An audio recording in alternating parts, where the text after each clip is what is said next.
1965 പള്ളൂർ എന്ന പട്ടണത്തിൽ നിന്ന് ഒരുപാട് പ്രതീക്ഷകളോടെ ഡൽഹി എന്ന മഹാനഗരത്തിലേക്ക് വണ്ടി കയറുമ്പോൾ അരവിന്ദൻ അറിഞ്ഞിരുന്നില്ല, ചോര വാർന്നൊഴുകുന്ന മനസ്സുമായി ഡൽഹിയിലെ തെരുവുകളിൽ അലഞ്ഞു തിരിയാനാണ് തന്റെ യോഗമെന്ന്. നാട്ടിൽ തനിക്ക് കിട്ടിയ സർട്ടിഫിക്കറ്റുകളും ഡിപ്ലോമയും മൃഗത്തിന് കിട്ടിയ പ്രശസ്തി പത്രവുമായി 1965 ഡൽഹിയിൽ വണ്ടിയിറങ്ങിയ അരവിന്ദൻ നേരെ തന്റെ ജ്യേഷ്ഠ സുഹൃത്തായ കരുണന്റെ അടുത്തേക്ക് ചെല്ലുന്നു. കരുണന്റെ സഹായത്താൽ താൻ ഒരുപാട് ആഗ്രഹിച്ചിരുന്ന ചിത്രകാരനാവുക എന്ന സ്വപ്നം പോലും വേണ്ടെന്ന് വെച്ച് ഗ്രിമിയ സാഹിബിന്റെ കമ്പനിയിൽ സാധാരണ ജീവനക്കാരനായി തന്റെ ഡൽഹി ജീവിതം ആരംഭിക്കുന്നു. ദിവസങ്ങൾ കഴിയും തോറും തന്നിൽ കുഴിച്ചു മൂടപ്പെട്ടിരുന്ന ആഗ്രഹങ്ങൾ ഓരോന്നായി തലമുദിച്ചു തുടങ്ങുന്നു. എന്നോ എപ്പോഴോ താൻ ഉപേക്ഷിച്ച ചായങ്ങൾ ഓരോന്നായി തന്റെ കൈകളിലും മനസ്സിലും ഒരുപോലെ തന്നെ സ്ഥാനം പിടിക്കുന്നു.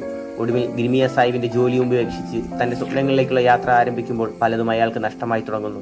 ബീതോവാന്റെ സെവൻത് സിംഫണിയും മൊസാൾട്ടിന്റെ സംഗീതവും തന്റെ കയ്യിലുള്ള ക്യാൻവാസിലേക്ക് പകർത്തുമ്പോൾ അയാൾ അറിഞ്ഞിരുന്നില്ല താൻ ഇറങ്ങിത്തിരിച്ചിരിക്കുന്നത് ചോര വാർന്നൊഴുകുന്ന മനസ്സുമായി ജന്മാന്തരങ്ങളിലൂടെ അലഞ്ഞു തിരിയാൻ വിധിക്കപ്പെട്ട കുറേയേറെ ഇന്ത്യൻ യുവത്വങ്ങൾക്കിടയിലേക്കാണ്.